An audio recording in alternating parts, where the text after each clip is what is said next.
The splintered wood of the porch railing dug into Alara's palms. A small, sharp pain in a world that had become an ocean of dull, unending ache. Her father's voice, a gravelly torrent of disappointment, had finally ceased its assault, leaving behind a silence more damning than any word he had spoken. He stood in the doorway, a stout silhouette against the meager lamplight, his judgment hanging in the frigid evening air like frost. Another one gone, Alara, Mr. Albright's son. A good, solid man. And you, still here, the still here was the indictment, the final, weary pronouncement of her failure. At 26, she was a fixture in her parents' home, as permanent and as useless as the cracked ceramic pitcher on the mantelpiece that no one ever touched. Her crime was the unforgivable emptiness of her womb, a quiet barrenness that had been whispered about at church socials, then discussed with pitying candor by matchmakers, and had now become the central, shameful fact of her existence. Her mother's earlier tears had been worse. They were not tears of sympathy, but of frustration, as if Alara's inability to conceive a future for herself was a personal affront, a willful defiance of nature and God. "What are we to do with you?" she had wept into her apron, the scent of yeast and sorrow filling the small kitchen. "Your father, he cannot abide the waste, a waste." That was the word that clung to her now, a burr caught in the fabric of her soul. She was fallow ground, a field that would not yield, a woman whose purpose had been denied her. The wind howled across the stark Pennsylvania fields, rattling the window panes and carrying the scent of snow and decay. It was a lonely sound that echoed the hollowness inside her. She had tried. She had smiled at prospective suitors, her hands folded demurely in her lap, discussing crop yields and church sermons until her jaw ached. She had allowed her hand to be held by farmers with calloused palms and merchants with soft, damp ones. But always, the unspoken question lingered between them, the question of heirs, of legacy, of sons to work the land. And always, the truth of her condition, a secret shame confessed by her father in low, grim tones, would send them away. She was good stock, they would concede, but the line would end with her. That night, locked in the cold comfort of her small room, she saw it laid bare.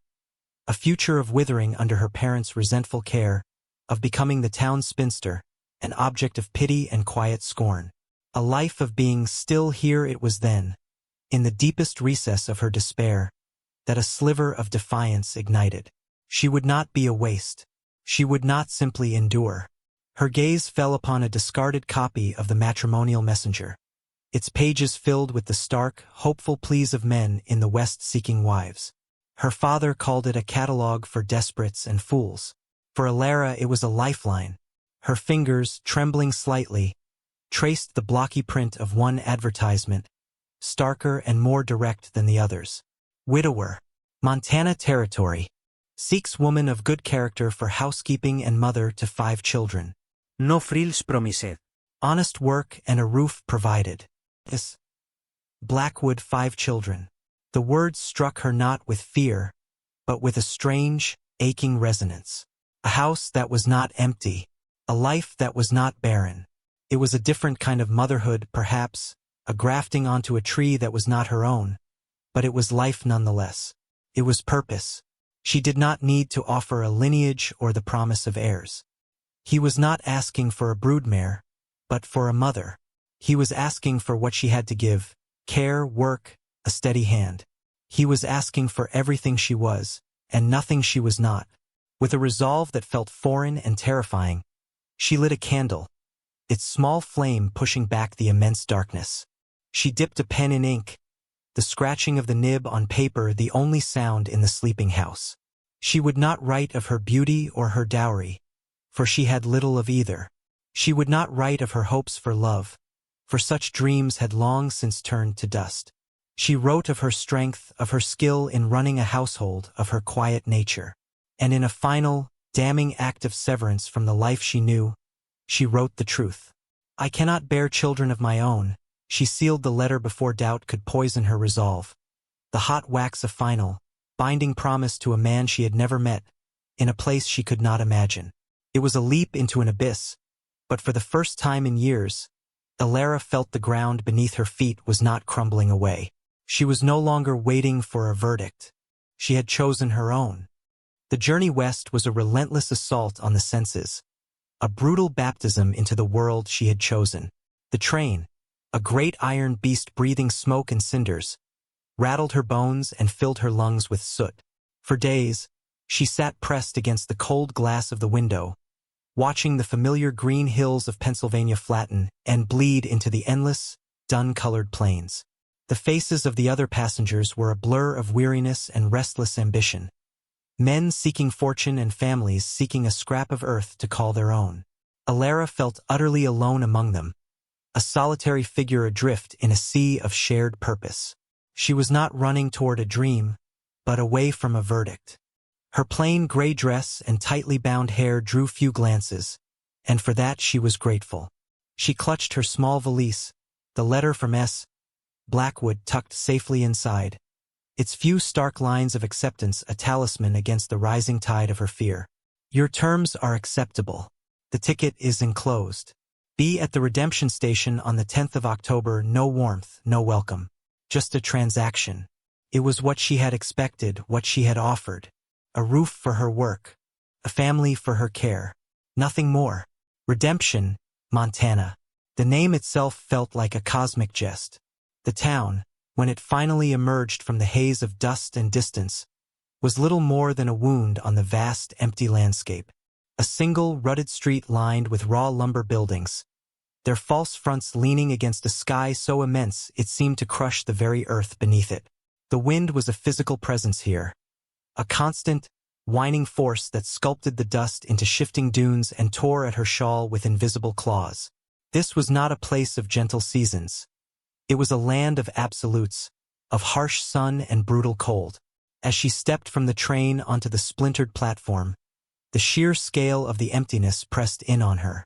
There were no rolling hills to soften the horizon, only the jagged, distant teeth of mountains and the endless expanse of dry grass and sagebrush. A man detached himself from the shadows of the station overhang. He was tall and gaunt, his frame all sharp angles beneath a worn duster.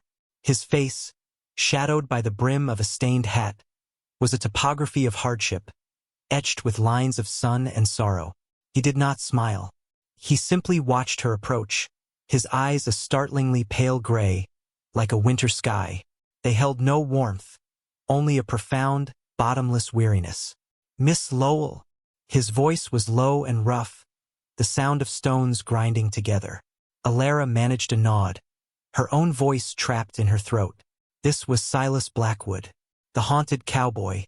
The name, whispered by a woman on the train who had heard of him, suddenly seemed terribly apartment. He looked like a man pursued by ghosts. "You're here," he stated, not as a welcome, but as an observation of fact. He took her valise from her hand, his calloused fingers brushing hers for a fleeting second. There was no spark, no tenderness, only the friction of work-worn skin. The exchange was as perfunctory as the passing of a coin. He led her to a battered wagon hitched to two stoic, weary-looking horses. He loaded her bag without a word and helped her onto the hard wooden seat, his grip on her elbow firm and impersonal.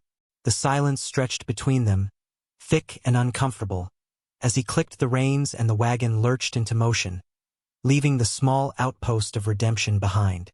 She risked a glance at him. His focus was entirely on the path ahead, his jaw set, his expression unreadable. She had imagined this moment 100 times on the long journey, crafting conversations, rehearsing introductions. The reality was this crushing silence, this man who seemed to be made of the same stark, unforgiving material as the land itself. Panic, cold and sharp, pierced through her resolve. Had she traded a quiet prison for a desolate one? She had fled the suffocation of pity for the cold indifference of necessity. There were no frills promised. He had been honest about that. As the wagon creaked onward, deeper into the vast, silent wilderness, Alara felt her own smallness with an intensity that stole her breath. She was a solitary speck in an overwhelming landscape, seated beside a stranger whose silence was a wall she did not know how to breach. The life she had left behind, with all its familiar pains, suddenly seemed a distant, almost comforting memory. Here there was nothing familiar. There was only the wind, the dust, and the haunted gray eyes of the man who now held her future in his silent, capable hands. The homestead was not a place of welcome. It was a scar upon the land, a collection of weathered gray buildings huddled together as if for protection against the relentless wind.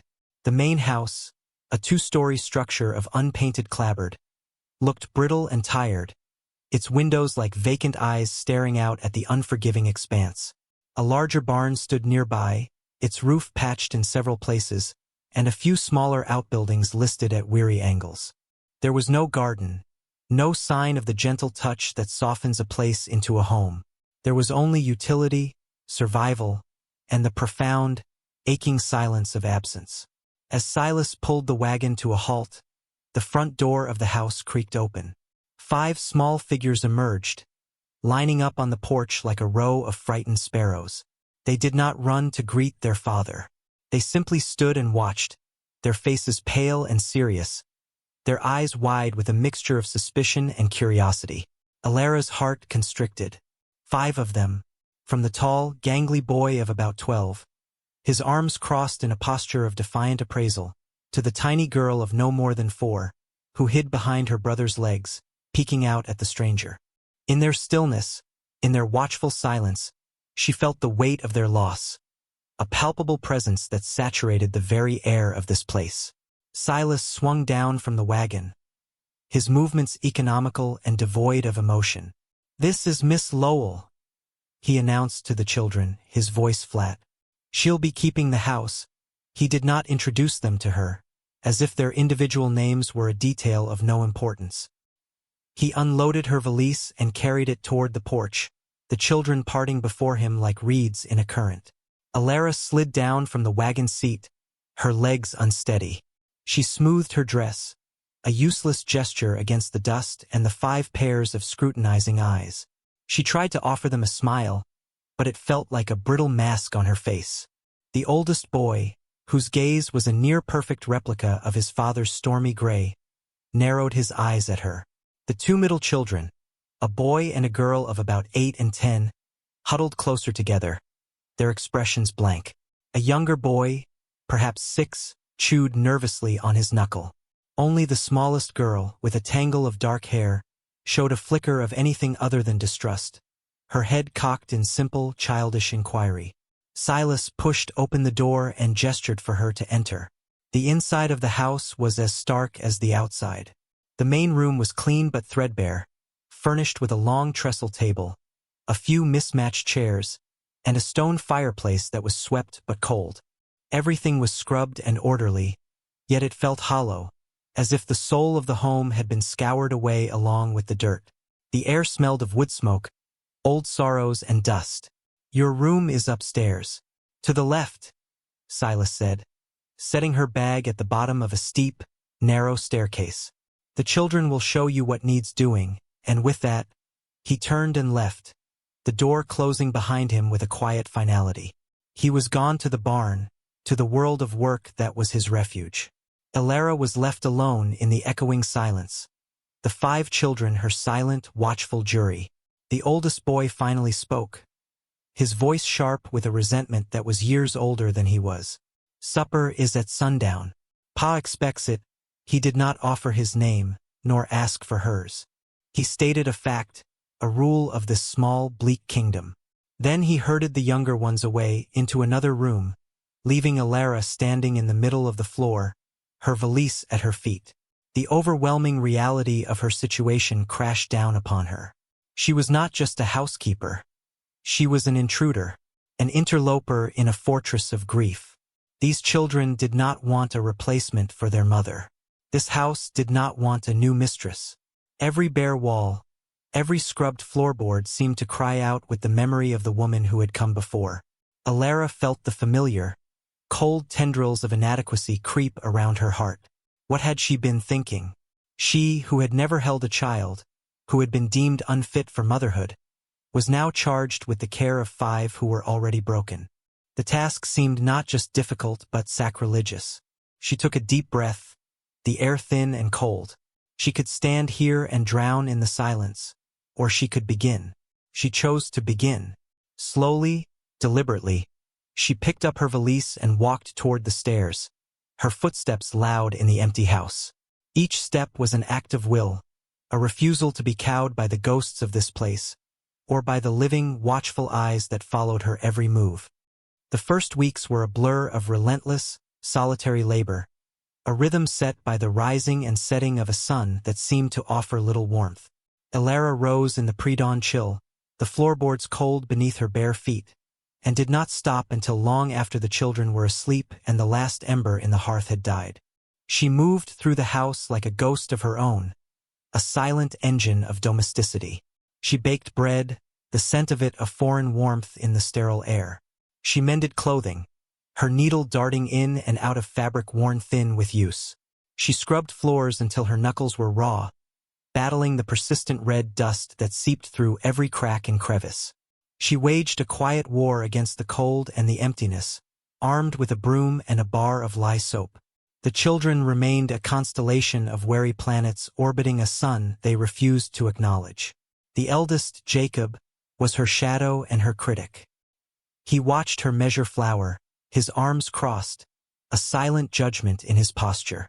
He would point out, in a clipped tone, that his mother had done it differently. He was the fierce guardian of his mother's memory, and he saw Elara as a threat to it. The middle pair, Martha and Luke, were a unit unto themselves, communicating in whispers and shared glances, their world impenetrable. The younger boy, Thomas, was a bundle of nervous energy, prone to flinching if she moved too quickly, and the youngest, Sarah, would watch her from doorways, her thumb in her mouth, her dark eyes filled with a solemn, unreadable depth. Silas was an even more distant presence. He was gone before she lit the morning lamp and returned long after dark, bringing the scent of the cold, the earth, and his horses with him. He ate what she put before him without comment, his gaze fixed on his plate or on some distant point beyond the cabin walls. Their conversations were stripped to the bone, exchanges of necessity. "We're low on flour. I'll go to town on Saturday. The well pump is stiff. I'll see to it." He was not unkind, merely absent, his spirit seemingly tethered to the vast, lonely landscape he worked from dawn to dusk. He watched her, she knew. Sometimes, as she was serving the meal, she would feel his gray eyes on her, his expression one of careful, neutral assessment. He was measuring her, weighing her worth against the cost of the train ticket, against the space she now occupied. He was judging her competence, her endurance. He asked for nothing more.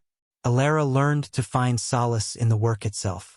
Each loaf of bread that rose correctly, each neat patch on a pair of worn trousers, was a small, tangible victory against the overwhelming bleakness.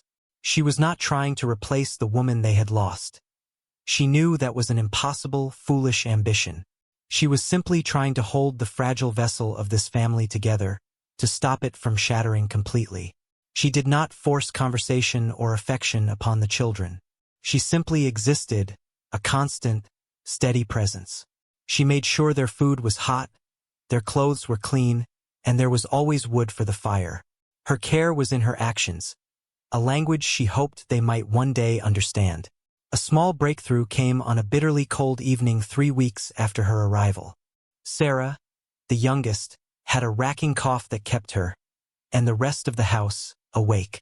Elara rose from her cot, her breath pluming in the frigid air of her room. She heated water on the stove and mixed it with honey and a bit of whiskey she'd found in the back of a cabinet, a remedy her own mother had used. She carried the steaming mug into the room the girls shared. Martha was pretending to be asleep, a rigid line under her thin blanket. Sarah was whimpering softly. Elara sat on the edge of the small bed. She didn't speak. She simply held the warm mug, letting the steam rise. After a long moment, Sarah sat up, her small face pale in the moonlight slanting through the window. She looked from the mug to Elara's face, her eyes wide and uncertain. Elara held it out. "It will help you sleep," she said softly. The little girl hesitated. Then her small, cold fingers wrapped around the warmth of the mug. She drank it slowly, her gaze never leaving Elara's. When she was finished, she lay back down and, Within minutes, her breathing eased into the deep, even rhythm of sleep. Alara sat there for a long time, watching the child, a strange and painful tightness in her chest. It was not triumph she felt, but a profound, aching tenderness. It was the first time one of them had accepted something from her without resistance. As she stood to leave, she saw Martha's eyes gleaming in the darkness. They were open, and they were watching her. Trust, Alara learned, was not a thing to be declared, but a structure built of 1,000 small, unnoticed moments. It was the way she learned that Luke, the quiet middle boy, had a knack for whittling and started leaving him small, interesting scraps of wood she found near the woodpile. It was discovering that Martha, for all her sullen watchfulness, loved the taste of cinnamon, and a pinch of the precious spice in the morning oatmeal could sometimes elicit a faint, fleeting smile. She learned that Thomas was terrified of spiders and began discreetly sweeping the corners of his room with extra care. These were not grand gestures. They were quiet acts of seeing, of paying attention. She began to understand them not as a collective, grieving unit, but as individuals, each nursing their own unique hurt. Her greatest challenge remained Jacob. He was the gatekeeper of their shared sorrow, and he refused her entry. He tested her constantly with small acts of defiance, neglecting his chores, making sullen remarks just loud enough for her to hear. He compared her unfavorably and often to his mother, whose memory he had polished into an impossibly perfect ideal. "My ma's biscuits were lighter," he would grumble, pushing his plate away. Ma never burned the stew. Alara never argued. She never defended herself. She would simply meet his resentful gaze with a steady, quiet one of her own and say, "I am sorry to hear that.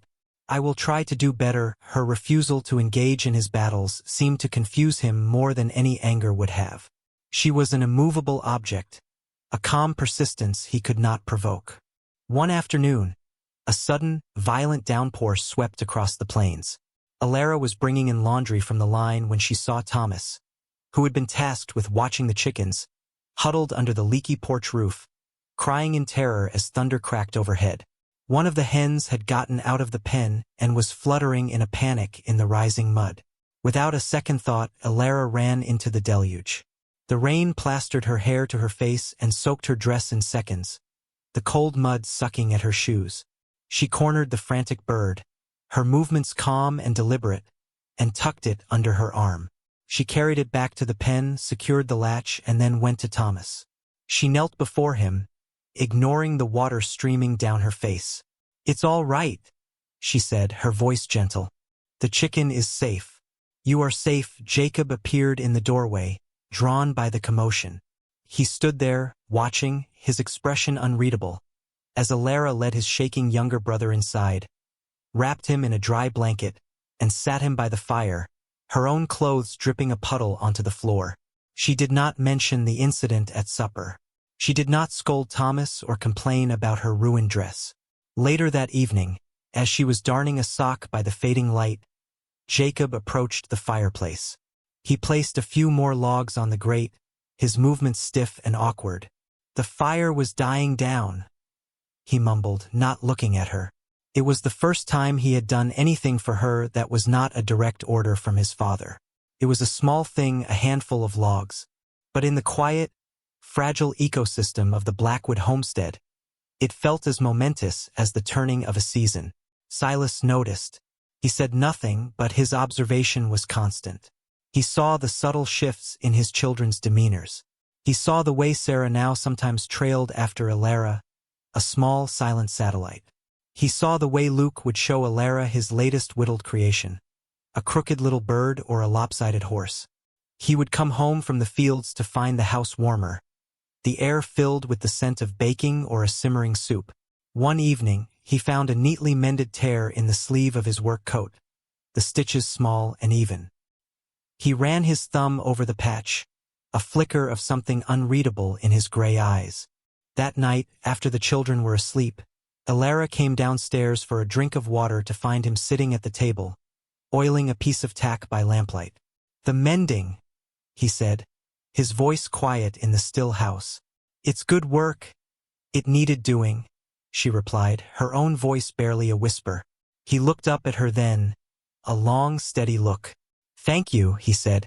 The two words were plain, unadorned, but they held a weight that settled deep inside her.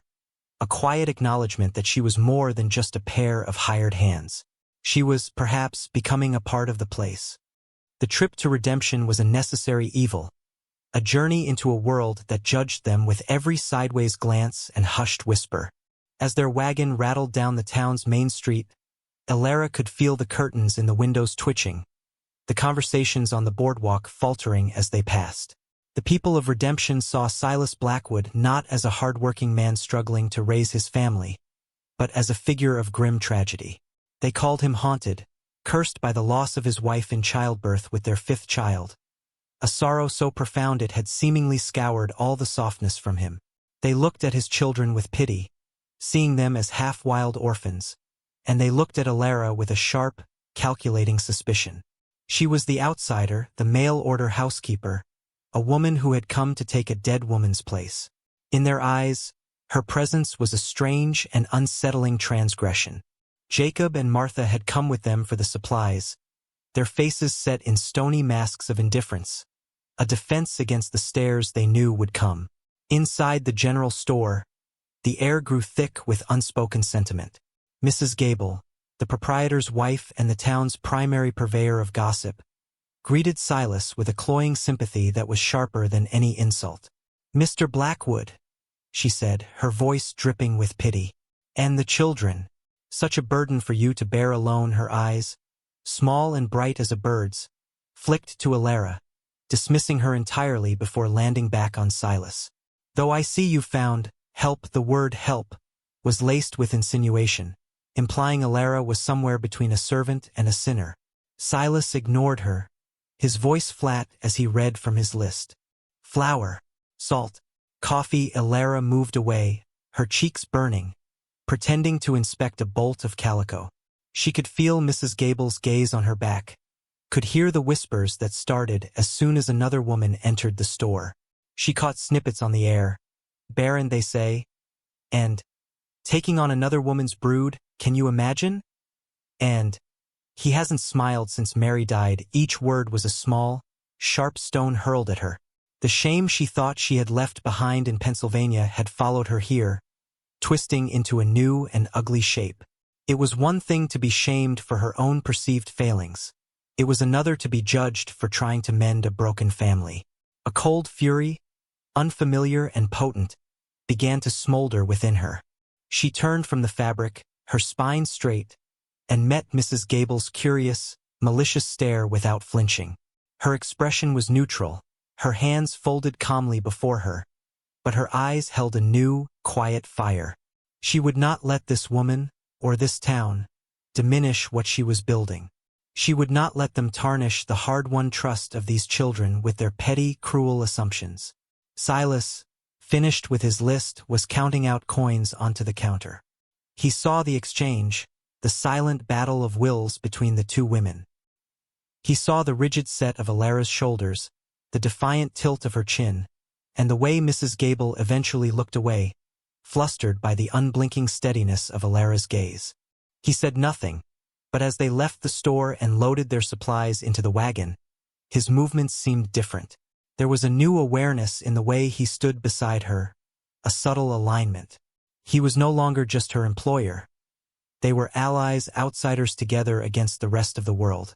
On the ride back, the silence in the wagon was different. It was not the empty, awkward silence of their first journey, but a comfortable, shared quiet.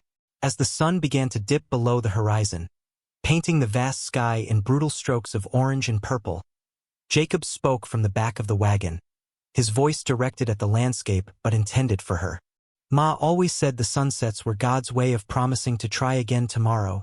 It was the first time he had mentioned his mother without a barb of comparison, offering a memory not as a weapon, but as a gift.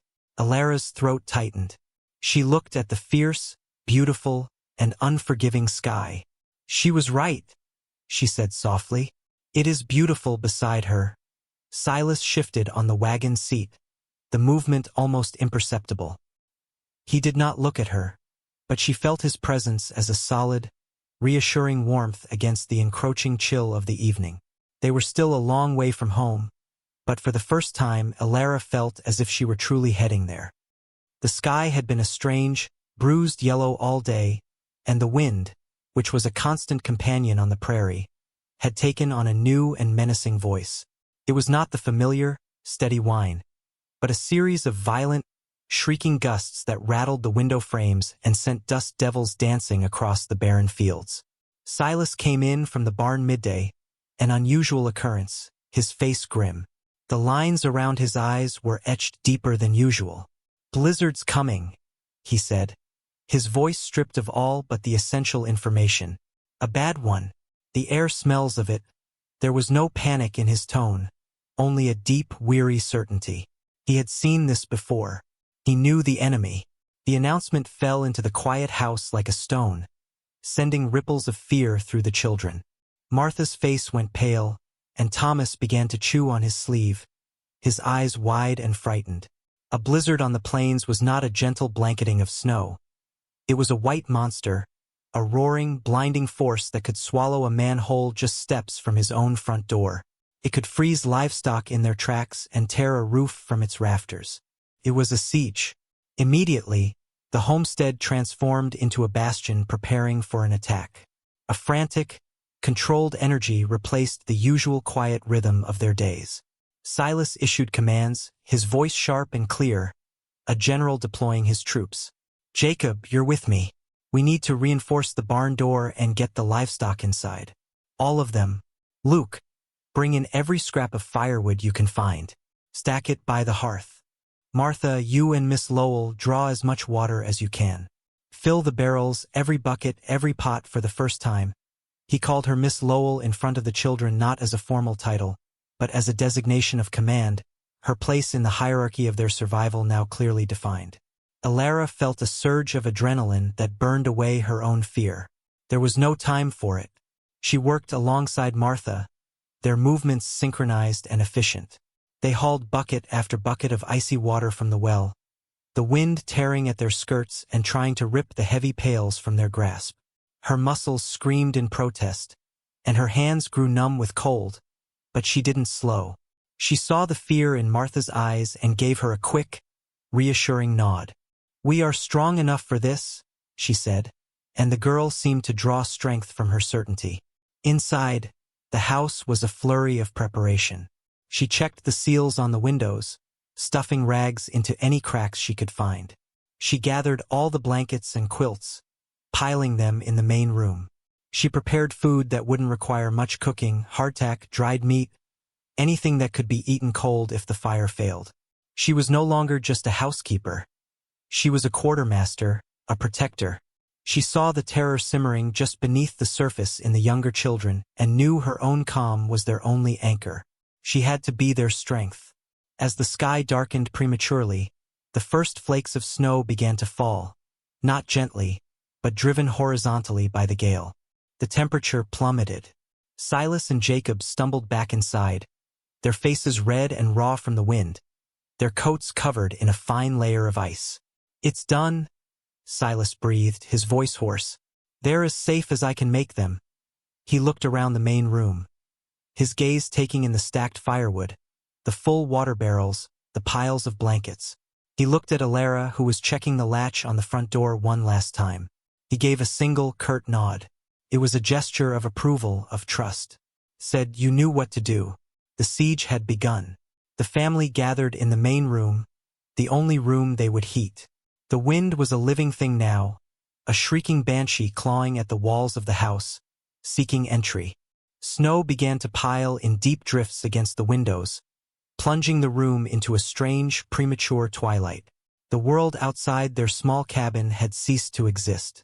There was only the storm, and the fragile warmth of the fire, and the small circle of humanity huddled around it, waiting. Alara looked at the faces illuminated by the flickering firelight.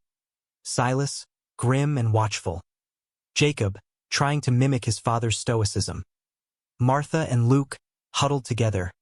Thomas, pale with fear, and Sarah, who had crawled into Alara's lap, her small body trembling. Alara wrapped her arms around the little girl, Her own fear a cold knot in her stomach, but her resolve was a shield. They would survive this. Together. The world shrank to the four walls of the cabin, and the only sound was the incessant, deafening roar of the wind. It was a physical assault, a relentless pressure that made the very timbers of the house groan in protest. Snow, fine as sand, forced its way through infinitesimal cracks, dusting the floorboards and window sills with a delicate, deadly frost. Time lost its meaning, measured not in hours but in the slow consumption of the firewood stacked by the hearth. They huddled together under a mountain of quilts, the fire their only anchor to life and warmth. The darkness outside the snow-caked windows was absolute, a white oblivion that had erased the sky, the land, and everything upon it. Alara held Sarah, who had finally cried herself to sleep, her small, warm weight a comfort against the terrifying power of the storm. She told stories to the other children, her voice low and steady against the gale, weaving tales of sun-drenched castles and brave knights to push back the encroaching fear. She saw them clinging to her words, their eyes wide in the flickering firelight, and she felt a fierce, primal protectiveness that was more powerful than any fear she had for herself. Silas sat on the other side of the hearth, a rifle across his lap, his gaze fixed on the door as if he expected the storm itself to break it down. He was a sentinel, his entire being focused on the structural integrity of their small shelter. He said little, but his presence was a bulwark. He was the rock, and she realized, had become the harbor. Sometime deep in what must have been the second night, a sound unlike the wind's howl echoed through the cabin. A sharp, violent crack, followed by a splintering groan from the direction of the barn. Silas was on his feet in an instant, his face a mask of grim tension. "The roof," he said, his voice a low growl. "A section of the barn roof has gone." The implications were devastating.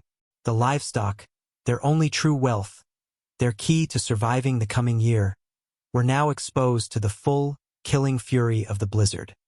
He began pulling on his heavy coat and wrapping a rope around his waist. Alara's heart seized. "You can't," she breathed, the words stolen by a sudden gust that shook the house. "You'll be lost in seconds. The horses will freeze," he said, his voice flat with a resolve that permitted no argument. "I have to try to get them into the lower stall." He looked at his children, his expression softening for a fraction of a second. Then his eyes met Alara's. In that moment, an entire conversation passed between them without a single word. He was entrusting them to her. He was trusting her to be their rock if he did not return. It was a transfer of responsibility, a burden and an honor that settled upon her with an immense weight. Jacob stood up, his young face pale but determined. "I'm going with you." "No," Silas's command was absolute. "You will stay here. You will help Miss Lowell. You are the man of the house until I get back." He handed the rifle to his son, a symbolic passing of the torch. Then he tied one end of the rope to a heavy iron stove bolt and, with a final look at Alara, he opened the door and was swallowed by a vortex of white. The cold and the snow exploded into the room, and Jacob had to use all his strength to force the door shut again. For a terrifying moment, there was only the howling void where Silas had been. The children were silent, their faces etched with a primal fear. Alara's own terror was a living thing, clawing at her throat, but she pushed it down, deep down. She looked at Jacob, who was clutching the rifle with white-knuckled hands. She looked at the other children, their eyes fixed on her. She was their anchor now. "Your father is the strongest man I have ever known," she said, her voice shaking only slightly. "He will be back. Now, let's put more wood on the fire." She moved with a purpose she did not feel, her actions a deliberate defiance of the terror that threatened to paralyze them. She stoked the fire. She made them drink warm broth.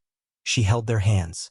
She kept watch over the rope that snaked out into the white nothingness, their only connection to the man who was fighting the storm for them.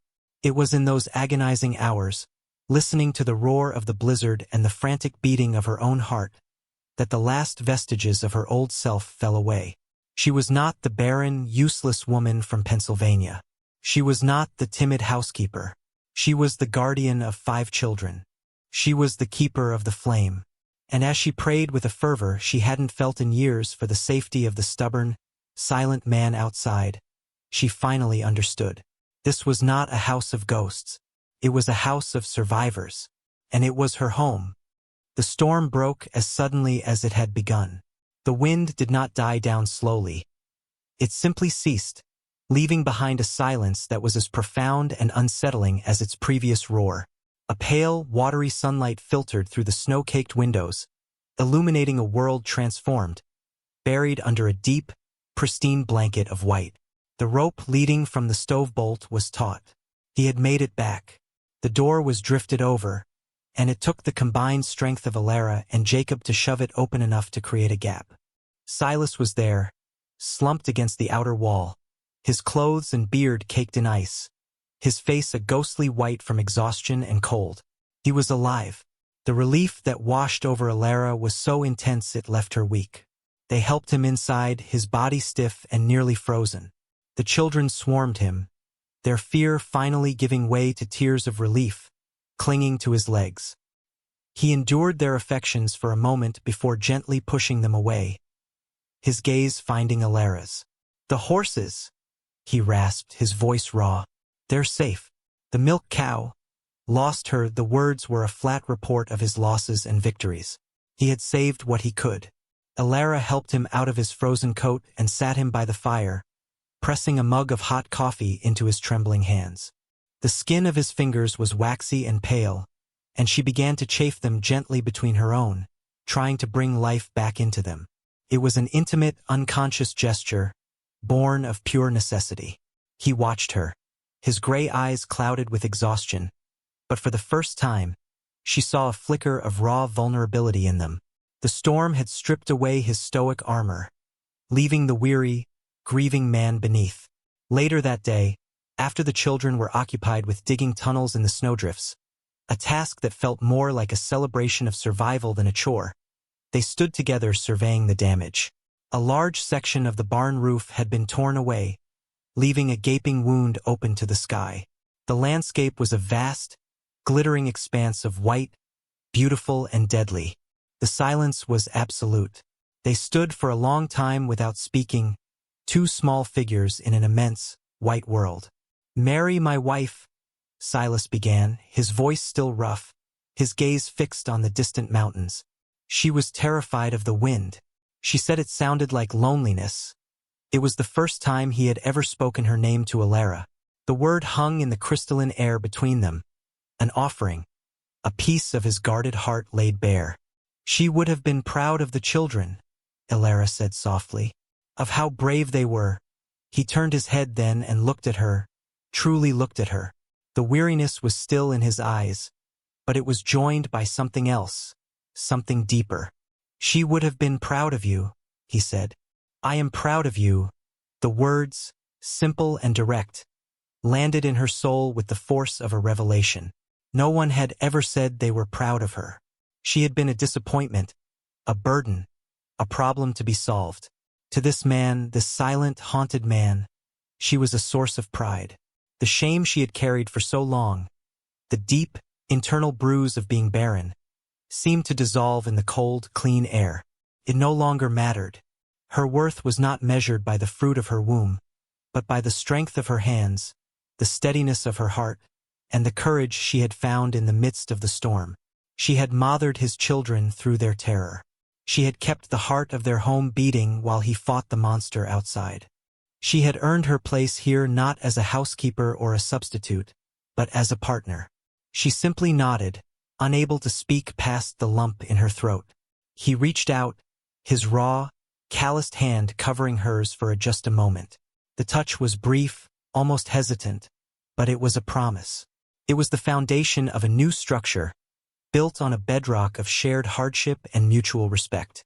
The world was still a harsh and unforgiving place, but standing beside him, Alara no longer felt alone in it. The passing of weeks saw the slow, arduous work of rebuilding. The sun, gaining strength each day, began to melt the immense drifts, revealing the wounded land beneath. Silas, with Jacob now a constant and capable shadow, worked from dawn until dusk repairing the barn roof, their hammers echoing in the clear, cold air. The work was hard, but it was the work of recovery, of moving forward. Inside the house, a different kind of rebuilding was taking place. The terror of the blizzard had forged them into something new, something stronger. They were no longer a collection of wounded individuals occupying the same space, but a family.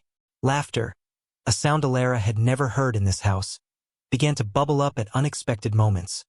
When Thomas slipped in the mud, when Sarah tried to help Alara bake and ended up dusted in flour from head to toe, the children no longer watched her with suspicion. They sought her out. Luke brought her his whittled figures for her approval. Martha began to share small confidences, her thoughts on the coming spring, a memory of her mother that was now sweet instead of painful. Jacob, in a quiet moment, asked her to teach him how to darn his own socks, a tacit admission of her skill and her permanence. She was no longer Miss Lowell. One evening, Sarah, sleepy and warm from the fire, curled up in her lap and murmured, "Good night, Mama." The word, so simple and natural, struck Alara with the force of a physical blow. Tears pricked her eyes as she looked over the child's head at Silas, who was watching from his chair. His expression was soft, his gray eyes holding a gentle light she had never seen before.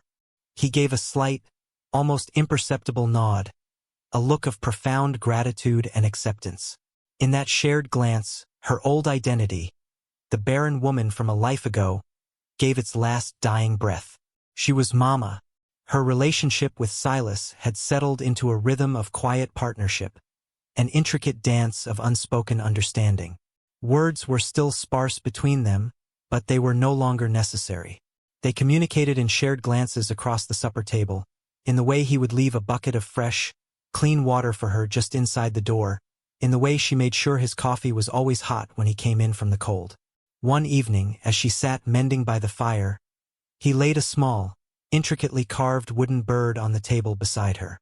It was one of Luke's, but the finish was smoother, the details more refined than the boy was capable of. She looked up at him, a question in her eyes. "He needs a better knife," Silas said, a faint hint of a smile touching his lips. "I'll get him one in town." It was his way of acknowledging her influence, of thanking her for seeing and nurturing the gift in his son. Their hands would sometimes brush as they worked together in the small space of the house, and the touch was no longer accidental or impersonal. It lingered, a current of warmth and awareness passing between them. They were two solitary people who had found in each other a quiet, resilient companionship. The harsh Montana landscape, which had once seemed so alien and threatening, now felt like home.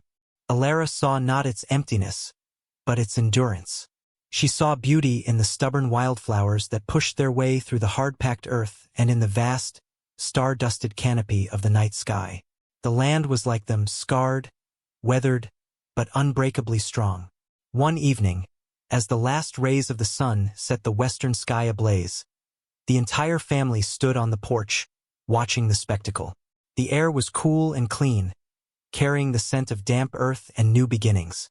The children were quiet, leaning against the railing, their faces bathed in the golden light. Silas stood beside Alara, their shoulders almost touching.